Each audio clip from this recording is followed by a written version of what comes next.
वंदे मातरम। स्वागत है आप सभी का। आपने देखा कि ध्वजांक विधि को हम दो तरह से सॉल्व कर रहे हैं। एक, जब ध्वजांक में एक अंक है, और दूसरा जब ध्वजांक में हमें दो अंक मिलते हैं। इन दोनों ही तरीकों में हमने एक चीज कॉमन देखी। वो क्या देखी कि जब भी हम प्रक्रिया अपनाते हैं उसको सॉल्व करने के लिए, तो हम ये देखते हैं कि भाग देने के बाद नया भाज्य निकाला और नया भाज्य निकालने के बाद संशोधित भाज्य निकालते हैं। संशोधित भाज्य में कभी कभी ये सिचुएशन बनती है कि हमें ऋणात्मक मान प्राप्त होता है, और जब भी ये मान ऋणात्मक प्राप्त होता है तो हमारे लिए समस्याएं बढ़ जाती है। क्या बढ़ जाती है कि इस पूरी स्टेप को हमें निरस्त करना पड़ता है। आप देख रहे हैं कि 3 बार हमने कुछ लिखा हुआ है, वो सब हमें दोबारा से करना पड़ेगा। कैसे कि जब भी मान में ऋणात्मक प्राप्त होता है तो हमें एक बार कम भाग देना होता है, यानी एक स्टेप हम पीछे चलते हैं। तो हो गया ना रिपीटेशन। वापस से ये होगा तो फिर ये भी बदलेगा, इसकी जगह भी शेषफल 7 मिलेगा हमें। फिर ये बदलेगा तो नया भाज्य भी बदलेगा। क्यों? क्योंकि ये यहां भी हम 7 लिखेंगे तो नया भाज्य भी हमें 74 मिलेगा, और जब नया भाज्य 74 है तो फिर संशोधन में भी हमें संशोधन करना होगा। और संशोधन के फलस्वरूप, क्योंकि यहां 0 आया था तो 0 को 9 से गुणा करेंगे तो 0, और हमें 74 प्राप्त होगा। यानी इस लंबी प्रक्रिया से बचने का एक तरीका और भी है। अब हम सीखने वाले हैं उसी तरीके को। देखिए कैसे। तो लेते हैं इसी सवाल को और देखते हैं कि इस समस्या का समाधान कैसे होता है। हमें भाग देना है 7453 में 79 से। किससे? 79 से। एक बात मैं आपको यहां पर बता दूं कि हम कब इस तरीके का यूज करेंगे। देखिए 79 से हम भाग देते हैं तो 9 हमारा ध्वजांक होगा। क्लियर है?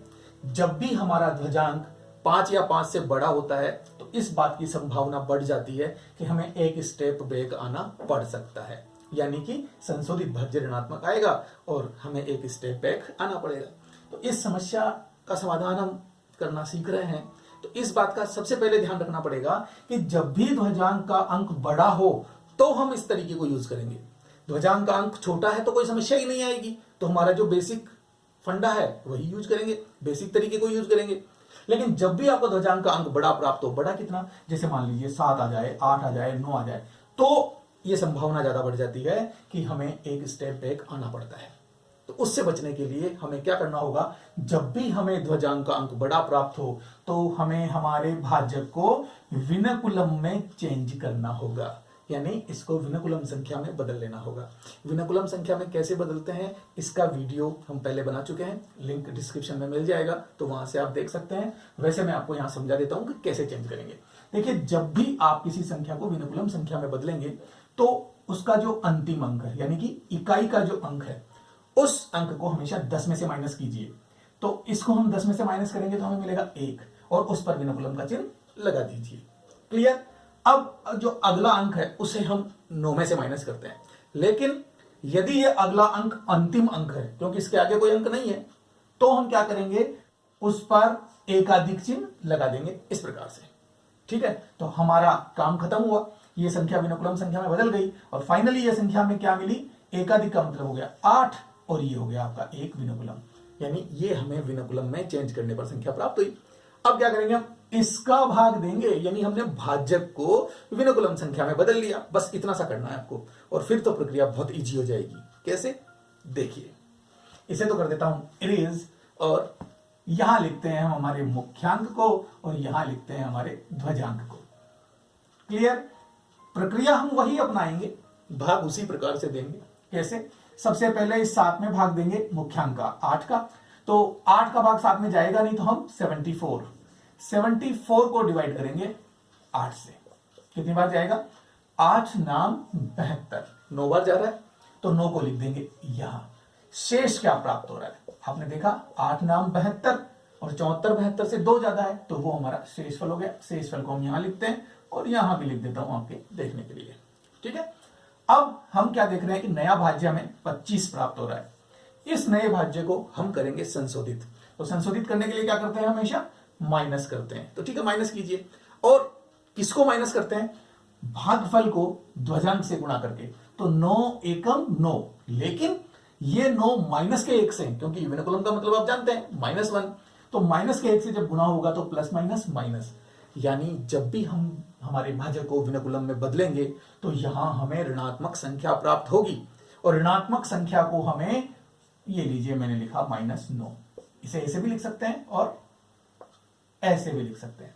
तो इस 9 को माइनस करूं तो माइनस माइनस प्लस, यानी कि ये 25 में जुड़ जाएगा। तो क्लियर हुआ, यानी यहां क्या आएगा +9। मतलब आप हमेशा जोड़ सकते हैं ऐसी कंडीशन में, क्योंकि माइनस का 9 आया है, माइनस के 9 को माइनस करेंगे तो वो 9 प्लस हो जाएगा। तो 25 और 9 हमें कितना मिला, हमें मिलता है 34। ये हमारा नया भाज्य है जिसमें हमें भाग देना होगा।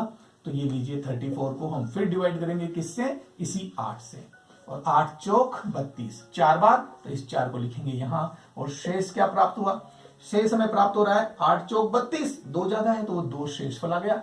शेषफल को आप लिखेंगे यहां। आपका भाग देने का काम खत्म हुआ। अब तो केवल अंतिम शेषफल निकालना है। तो ये लीजिए 23 को यहां लिखा और हम माइनस करेंगे, किसको माइनस करेंगे, भागफल को ध्वजांक से गुणा करके। तो 4 एकम 4, लेकिन 4 का आएगा माइनस का, तो माइनस का होने की वजह से यहां जुड़ जाएगा। तो ये लीजिए 4 एकम 4, और आंसर क्या प्राप्त हुआ, 23 और 4 कितना हुआ, 27। ये हमारा शेषफल है और ये हमारा भागफल है।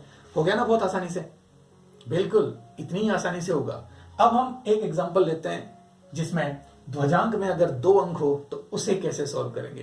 तो लीजिए हम 21,015 में भाग देते हैं। किसका भाग देना है हमें, 879 का, यानी कि इसका भाग देना है। तो उस भाग देने के लिए हमें क्या करना होगा, हम देख रहे हैं यहाँ अंक बड़ा है तो हम इसको विनुकुलम में बदल लेंगे। तो लीजिए इसको विनुकुलम में चेंज करते हैं। विनुकुलम में चेंज करने के लिए आपको पता है कि इस 9 को सबसे पहले आपको 10 में से घटाना होगा, और 9 को 10 में से माइनस करेंगे तो हमें क्या मिलेगा, 1, और उस पर लगा देंगे विनुकुलम का चिन्ह। क्लियर है। उसके बाद अगले अंक को हम 9 में से माइनस करते हैं, तो 7 को 9 में से माइनस किया तो 2, और उस पर भी विनुकुलम का चिन्ह लग जाएगा। अंतिम अंक है इसलिए इस पर लग जाएगा एकाधिक चिन्ह, तो हमें यहां क्या मिलेगा, 9। यहां हटाते हैं, केवल उसे डायरेक्ट सीधा लिख देते हैं कि भाई एकाधिक चिन्ह लगा, तो ये हो गया 9। यानी हमने 879 को विनुकुलम में चेंज किया तो हमें प्राप्त होता है ये। अब इसे हम यहां लिख देते हैं मुख्यांक और ध्वजांक के साथ। तो लीजिए मुख्यांक तो हो गया हमारा 9 और ध्वजांक हो गया ये लीजिए 2 और 1 ऋणात्मक में। अब हम क्या करते हैं, अगला स्टेप शुरू करते हैं और भाग देने की प्रक्रिया स्टार्ट करते हैं। 9 का भाग देंगे हम 21 में। तो लीजिए क्योंकि 2 में तो जा नहीं रहा तो 21 में देना होगा।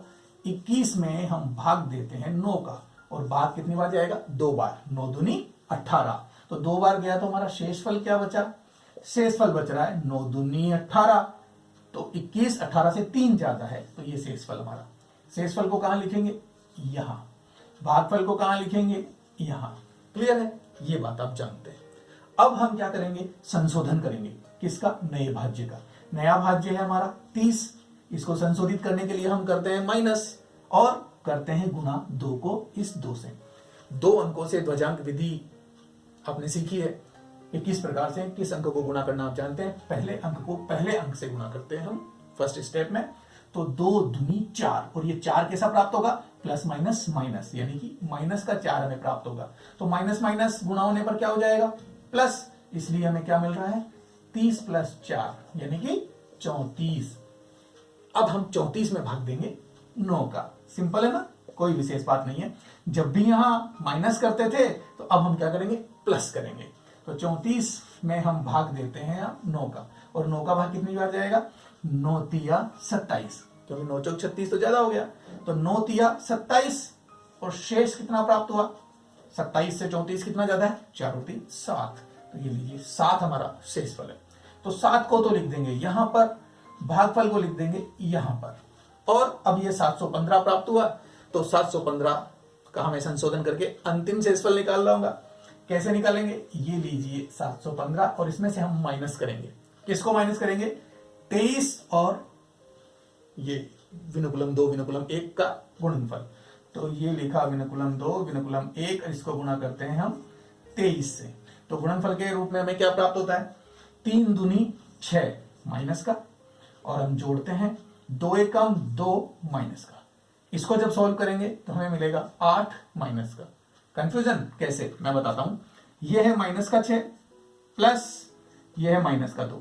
इन दोनों को सॉल्व करेंगे तो ये गुणा होगा, माइनस का 6 प्लस माइनस -2, और फाइनल आंसर क्या मिलेगा, दोनों के चिन्ह समान है इसलिए जोड़ेंगे तो हमें मिलेगा माइनस का 8। क्लियर है। इसको हम यहां माइनस करेंगे तो ये लीजिए हमारा 8 विनुकुलम, और इसको गुणा करते हैं हम 10 से, और फिर माइनस करते हैं 3 एकम 3, क्या का, प्लस माइनस माइनस का। क्लियर है?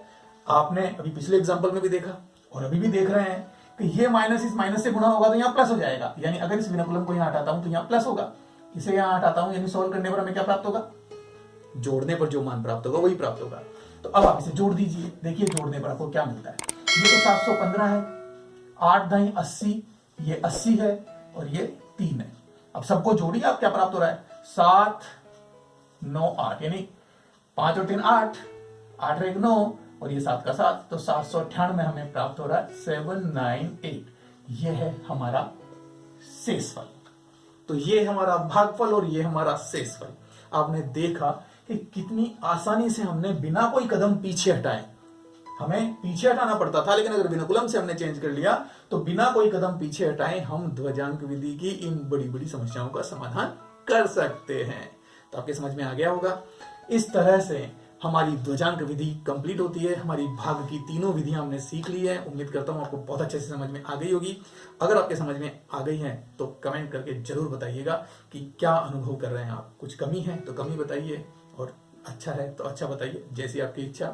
अगर आपको ये सब पसंद आया तो इसे लाइक कीजिए, शेयर कीजिए अपने दोस्तों में, ताकि वो भी इन सब विधियों को जान सके, सीख सके और आपको धन्यवाद कर सके। ओके बाय, मिलते हैं नेक्स्ट वीडियो में नए चैप्टर के साथ।